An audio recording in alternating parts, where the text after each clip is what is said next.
हर हर महादेव। श्री शिवाय नमस्तुभ्यम। राधे राधे दोस्तों आज हम आप सभी के लिए संतान सप्तमी व्रत कथा लेकर आए हूँ। अगर आप सभी को हमारी कथा थोड़ी सी भी अच्छी लगे तो हमारे कथा वर्धन चैनल को सब्सक्राइब और एक लाइक जरूर कर देना। बहुत समय पहले की बात है, एक गांव में राजा नहुष अपनी पत्नी चंद्रमुखी के साथ रहता था। रानी चंद्रमुखी को कोई संतान ना होने के कारण वो अत्यंत दुखी रहती थी। उसी गांव में एक ब्राह्मण विष्णुगुप्त अपनी पत्नी भद्र रानी के साथ रहता था। भद्र रानी और चंद्रमुखी दोनों में गहरी मित्रता थी। एक दिन वह दोनों सरयू नदी के किनारे गई तो वहां उसने देखा कि बहुत सी सुहागिन महिलाएं जो सरयू नदी के किनारे एक पेड़ के नीचे भोलेनाथ और माता पार्वती की मूर्ति स्थापित कर उनकी पूजा पाठ कर रही थी। फिर उसने सभी महिलाओं से पूछा, ये तुम क्या कर रही हो? तभी उन महिलाओं ने संतान सप्तमी के व्रत की महिमा भद्र रानी और चंद्रमुखी से बताई। फिर उन दोनों ने यह व्रत करने का संकल्प लिया और अपने घर वापस आ गई। तब से भद्र रानी लगातार संतान सप्तमी का व्रत करती रही, परंतु रानी चंद्रमुखी कभी व्रत करती तो कभी वह व्रत करना भूल जाती।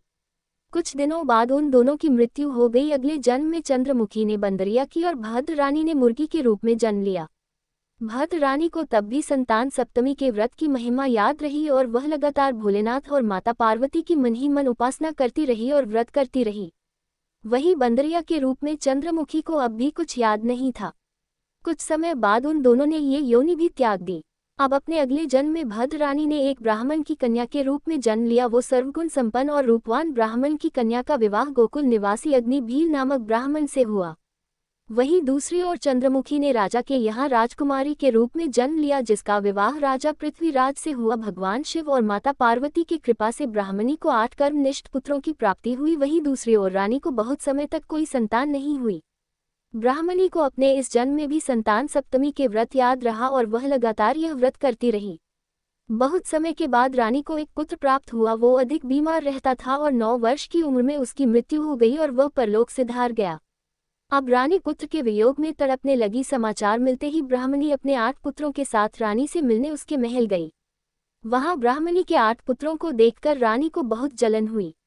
उसके बाद उसने उन्हें मारने की योजना बनाने लगी। एक दिन ने उस ब्राह्मणी के 8 पुत्रों को अपने महल में खाने पर बुलाया और खाने में जहर मिलाकर उनको वही खाना खिला दिया। लेकिन भगवान शिव की कृपा से ब्राह्मणी के पुत्रों को कुछ भी नहीं हुआ, क्योंकि संतान सप्तमी के प्रभाव से ब्राह्मणी के 8 पुत्र सही सलामत रहे। ये सब देखकर रानी जलन की अग्नि में और ज्यादा जलने लगी। फिर उसने सिपाहियों से कहकर ब्राह्मणी के 8 पुत्रों को यमुना नदी में फिकवा दिया, परंतु भगवान शिव और माता पार्वती की कृपा से ब्राह्मणी के 8 पुत्र जीवित बच गए। इन सब प्रयासों के बाद रानी कुछ न कर सकी तो वह ब्राह्मणी के पास गई और क्षमा मांगने लगी और उसके बाद सारी बात ब्राह्मणी को बताई और कहने लगी, तुमने ऐसा कौन सा दान पूर्ण और कौन सा व्रत किया है जिससे आपके पुत्रों की कोई भी बाल बांका नहीं कर सकता और आपके पुत्र की दीर्घायु प्राप्त है। ये सुनकर बाद ब्राह्मणी ने रानी को संतान सप्तमी के व्रत की महिमा बता दी और साथ ही साथ अपने पूर्व जन्मों की कहानी भी बताई और कहने लगी, मुझे लगता है कि तुम्हारे संतान सप्तमी के व्रत के संकल्प लेने और व्रत न करने की वजह से तुम्हें संतान का सुख नहीं प्राप्त हुआ।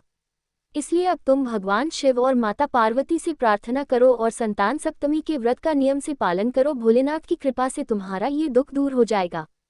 ब्राह्मणी की बात सुनकर रानी ने ऐसा ही किया। व्रत के प्रभाव से भगवान शिव और माता पार्वती की कृपा से रानी को संतान सुख प्राप्त हुआ। उसे एक पुत्र की प्राप्ति हुई और रानी ने सारे सुखों को प्राप्त किया और रानी अपने बच्चे और पति के साथ खुशहाल जीवन जीने लगी। अगर दोस्तों आपको ये कहानी अच्छी लगी हो तो एक बार भगवान शिव और माता पार्वती की जय जरूर लिखना और वीडियो को अंत तक देखना, जिससे आप सभी को इस कथा का लाभ मिल सके। धन्यवाद।